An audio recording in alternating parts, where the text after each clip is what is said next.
A game changer, as I'll try to articulate a little later. But thank you truly for giving me this opportunity. Thank you, Mr. Bishoy Parajuli, for your support from the World Food Programme to partner with IIT Delhi in this very important initiative. Professor Nomesh Bolia, I wish I'd known you earlier. Where were you all these years? When I was in the railways and we were looking at operation research techniques to try and create a better timetable, honestly, I went around the whole place and I had to go to IIT Mumbai to get it done. No complaints, but I do hope you have a healthy competition amongst each other. But I'm only sharing this with you because I didn't even know that you have a vibrant OR team over here. And I didn't go to Mumbai because I come from Mumbai. I went because I was told that they have a good team there who can do it. So now I know that you're here, I'm going to bother you a lot. I hope you don't mind. Thank you so much.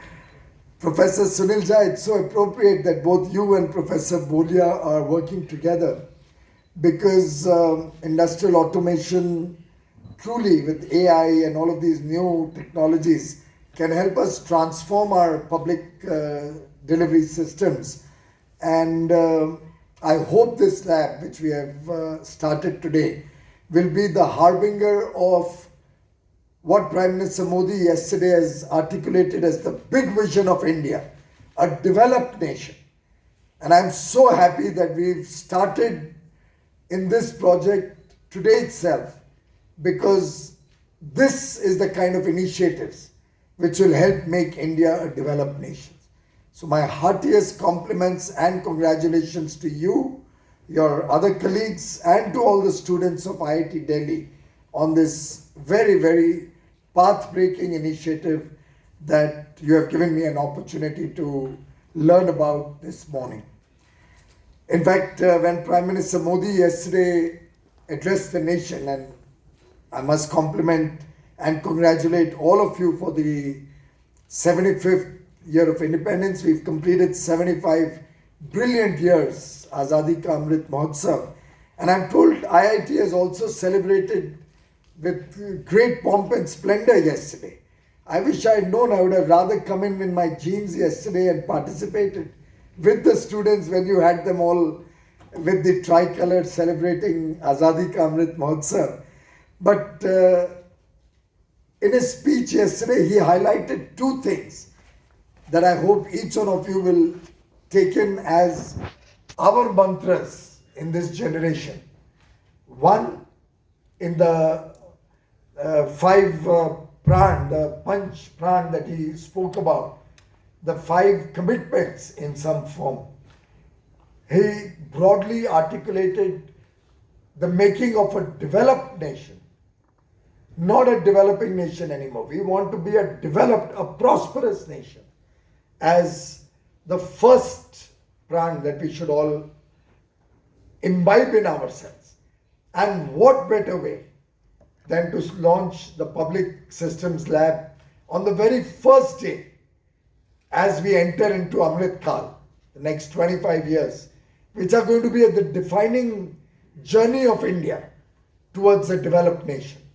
And truly wonderful that we can start our Amrit Kal with this innovative idea.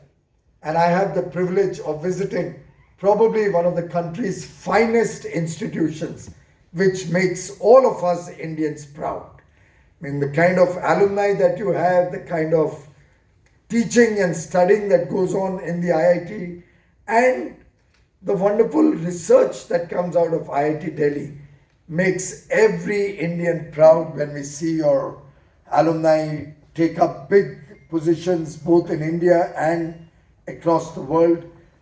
I'm sure it makes each one of you also much more empowered and much more excited about your future. And I personally am very excited about the future of this lab. I have absolutely no doubt in my mind that this can play a very, very important role in many ways, not only areas which are directly related to me, I've asked Professor to engage with my ministry because public food procurement and public food distribution are very, very important programs, as most of you must be aware of.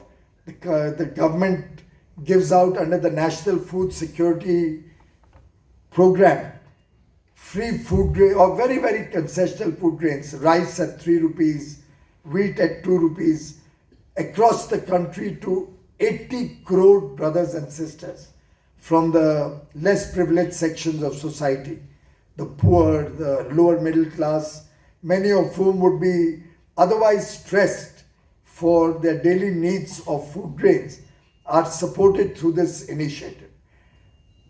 Through the COVID period, for 25 months until September next month, the Honorable Prime Minister launched the Pradhan Mantri Garib Kalyan Ann Yojana, under which 80 crore persons are given an additional 5 kilograms of food grains. And through the COVID period, by doubling the food entitlement for 80 crore of our brothers and sisters, I think we have been a role model for the rest of the world, and widely appreciated, I'm told, by the World Food Programme also, that India is amongst the only countries which acted very quickly. We were proactive in our response to the COVID pandemic, and we made sure that not a single house has to go hungry. Not a single poor person in this country has to sleep without a wholesome meal. And I think we can all collectively, each one of us present in this room and otherwise, be proud of this fact that despite such a massive catastrophe, an epidemic of the types never seen before, a pandemic which was beyond imagination, happening after 100 years.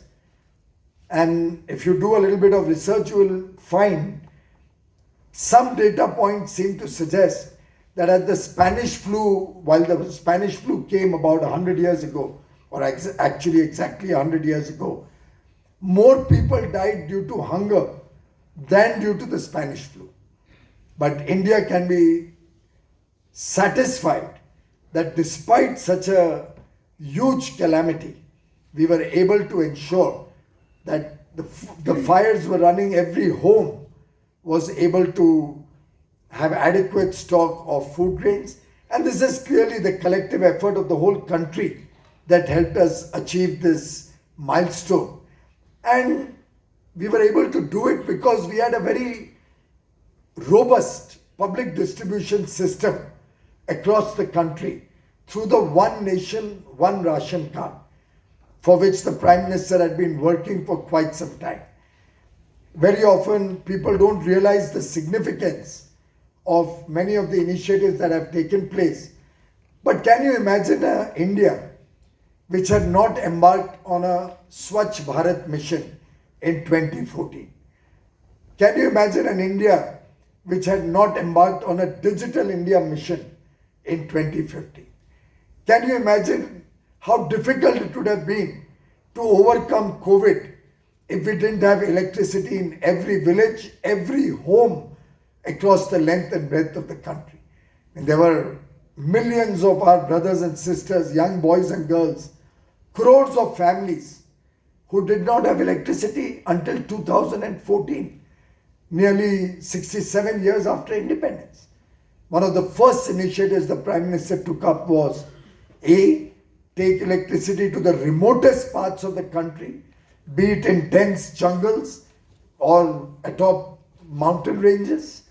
Every village in the first instance connected with electricity, and then every home throughout the country getting the benefit of a basic amenity, like a basic utility like electricity. Can you imagine how difficult it would have been if we had a lockdown and families didn't have cooking gas ranges or cooking gas connection in their home? If they had to go out into the fields to collect wood or buy coal to keep the cooking fires running? And therefore, each one of these initiatives, structural in nature, prepared India to face this COVID pandemic. And while we've lost many near and dear ones, we've had significant challenges.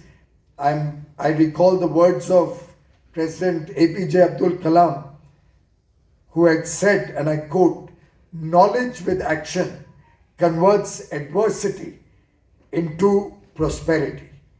In some sense, the fact that India is moving towards a more knowledge-based economy, the fact that great thrust is being given both to knowledge and vocational skills or skill development, really empowers us to plan for a prosperous India.